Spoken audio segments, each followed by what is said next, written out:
John Toone, who you guys have already had under the camera, he's playing a Nihilist. His numbers are a little odd, but all of the cards are pretty usual. The one thing that leaps out to me, he has 2 Thundermaw Kites and 2 Searing Spears. Which gives his deck a little more reach, something people might not be expecting. Those cards have both been played, but they are not generally stock or standard. A little more closing power for his deck, something the Nine deck doesn't always have. I really like Hellkite Naya, so I'm happy to see him. As we did see Will come across here with a Hellrider in his turn, and then post-combat played a Diregraph Ghoul. Taking a look at John's board state, he has the Beast Token in play. Among those lands is a Kessig Wolf Run, and he does have a Selesnya Charm in his hand, among other things, one of which is a Farseek. He's seeking far. The Cavern is on Angel, and it's got to be a little concerning to Will that the Cavern's still untapped, you know. Those are the kind of subtle things.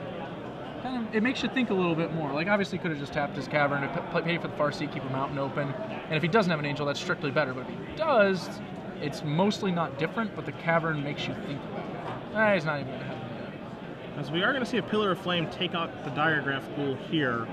And the mana tapping is that going to come back to bite him? Because could he have done those things and played Selesnya Charm? Yes. He could have tapped the Cavern with the Temple Garden for Farseek, tapped the Mountain for Pillar, and then had Rootbound Crag, Sunpetal Grove still up. Okay. So he is actually possibly concealing his Selesnya Charm at this point. Maybe the tapping like that is on purpose. I think I would like to be able to make my Beast a 5/5 when I make this block, considering they're both top decking. Second Hellrider? That looks like a Falcon. That's Aristocrat. Oh, okay. No, he does not. He declines to trade. Well, I guess it doesn't matter. Concealing seems fine here then, because our opponent wasn't willing to trade anyway. He's certainly not going to attack into a potential trade. Yeah. He's just going to let Hellrider sit there. Basically, it's an enchantment right now. I've seen worse ones. Yeah, that's for sure. With the potential to attack at a moment's notice. So John's got the Selesnya Charm in his hand, and he's got to have to draw some action. I mean, this Naya deck, especially after sideboard, has plenty of it. You know, Thragtusk, Hunt Master of the Fells, Restoration Angel, a lot of good draws available.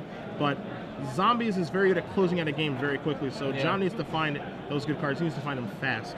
I found myself frequently attacking in situations like the one we experienced before, like with the Beast Token, just because the Zombie deck is going to be better at peeling ways to close than you are, and you might as well take advantage of being a little bit ahead. Is this guy somehow magically a... Oh, +2/+2 and exiled. All right. There's more than one way to exile a Firebolt. That is creative. I'm not thoroughly against it. The thing I don't like about it is assuming, he had enough mana to Kessig Wolf Run the Aristocrat. Yeah. Move it up that way. I think that's a much better way. And then Selesnya Charm. And so he could actually save one of those Selesnya Charms in his hand. It's amusing. I've seen this exact situation. People don't really think about the Kessig Wolf Run on their opponent's creature here. I've seen it crop up a few times. I think it happened in Columbus when we were doing a match as well. Centaur Healer, not bad. Another Victim Knight, not bad either. Clear the way, come on in across. You know, it's been so long since we've actually seen Kessig Wolf Run targeting other guys because Phantasmal Image isn't in the format anymore. But now that it's, that was an interaction people were used to, Searing Spear taking care of the Hellrider, so one good peel deserves another. In this case, it was actually a pretty big punishment. He would have had enough mana to make the Hellrider a 5-power creature as well. Yeah.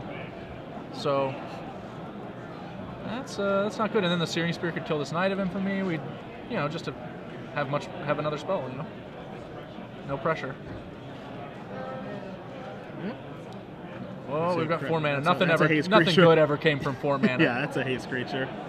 So here comes Aristocrat and Knight of Infamy across for 6. And this is just your classic top deck war here, and Will's doing it better than John right now. That is the advantage of the Black-Red Zombie deck. It does not have things like Farseek and Abyssin's Pilgrim in it. Yeah. Those are not cards it runs. In for 6 more. John says, all right, take 6 more, go to 6. Up against the wall. Dragon Soul Summit comes in. Draw a card. Abyssin's Pilgrim. Game. A fitting end. Yeah. Yep. Again, future. It's got to be nice being for the future and just knowing what's going to happen. I think he may have just realized his Pilgrim or his Charm mess up. He indicated with the double charms pointing at